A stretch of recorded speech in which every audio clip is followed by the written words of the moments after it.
So hello, welcome to our Toronto, and I'm your host, Tony.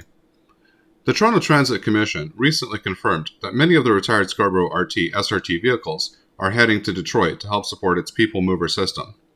The People Mover, a downtown circular rail line, was built in the 1980s around the same time as the Scarborough RT.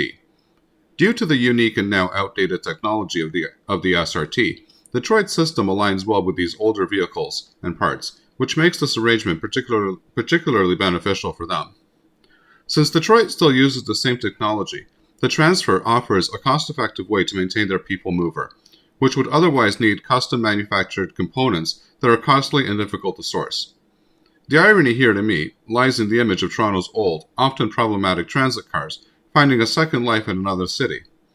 Detroit, a city once synonymous with the rise and fall of the North American automotive manufacturing, now relies on Toronto's retired vehicles to keep its own transit system going. It feels like a moment of transit nostalgia, sending off these outdated trains to an equally nostalgic rail line in Detroit, a city famous for its own past ups and downs in public transportation and industry. Over the years, the People Mover has struggled with financial sustainability, low usage, and maintenance challenges, but it has gained renewed importance for Detroit as downtown revitalization efforts continue. I mean, wait, hang on a second, someone else is going to be using them? Does anyone else think that it's ironic that our Scarborough RT cars are going to be used by another city? Why is it that Detroit has been able to maintain the same system that opened in 1987, which is only 2 years after it was opened here in Toronto?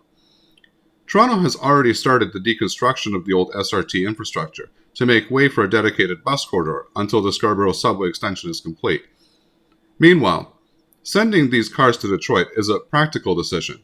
Rather than scrapping the vehicles, Toronto gets a modest financial return from Detroit's Transportation Corporation, which has agreed to pay about $1 million for the trains and other components. This deal won't resolve the full financial impact of the SRT closure for the TTC, but is also bittersweet in a way. In fact, 2 additional SRT cars will also go to the Halton County Radial Railway Museum, allowing Toronto transit history to live on in a different way. Ultimately, while Detroit benefits from Toronto's retired transit technology, I think this move also serves as a reminder that Toronto's transit modernization efforts have been riddled with challenges, from mismanaged projects to unexpected closures. It's just a shame and ironic that we're sending these as almost scrap to another city to still use for their transit system. Personally, I think that the city shipping these off to Detroit to be used by them for their transit system is just an admission of failing us. To add insult to injury, the best part of this story is that if you go and take a look at recent transit news in Detroit, you'll find that the government there is rejoicing to their residents about the fact that their People Mover just got a second life thanks to getting Toronto's RT cars. Beautiful. I hope that you liked the video. If so, please give it a like. If you're not subscribed and want to be notified of new videos that are released, please click on the Art Toronto button here. This is the video that I would recommend for you to watch next, and I'm sure that you're going to love it. Here's the playlist for all of the latest in transit news and views that you're going to find very informative and interesting. And finally, here is the latest video. Thanks for watching and happy transiting.